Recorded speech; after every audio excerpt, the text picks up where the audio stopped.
It's a bit of a gray, rainy day. A great day to grab a cup of joe. Lindsay is at a local coffee tasting room today learning about the art of coffee. Lindsay?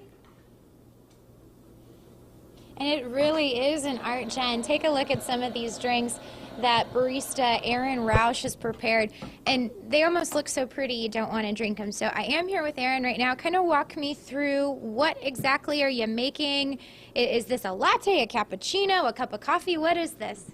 This is a latte, a standard 12-ounce latte. It's a double shot of espresso topped off with about 7 to 8 ounces of steamed milk and then about somewhere in the range of 2 to 3 ounces of foam. Nice warm drink on a rainy day like this. Well, here at BeanSmith, it's a little bit less of a coffee house and more of a tasting room.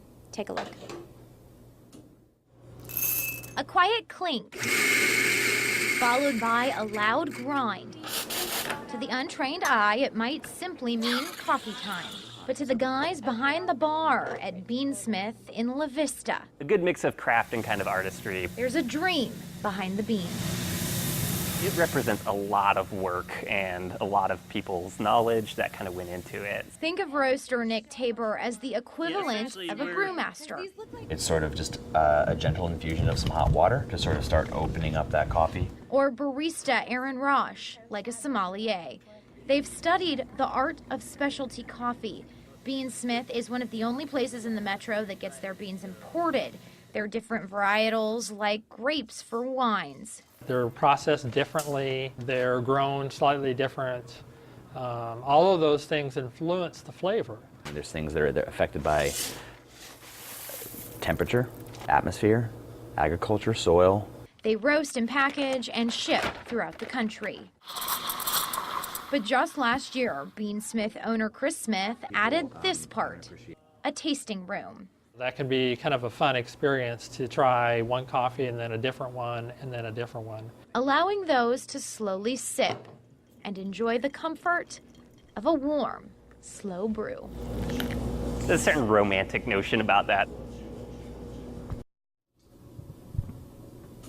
And there's a little bit of romance when they think about how much they really love the coffee here at BeanSmith. I'm here with owner Chris Smith, and you know, we were talking earlier today, I'm not necessarily the biggest coffee drinker, so you had let me know that there was some stuff here, though, that isn't necessarily that big, strong cappuccino or something that might appeal to somebody like me. And what do we have here?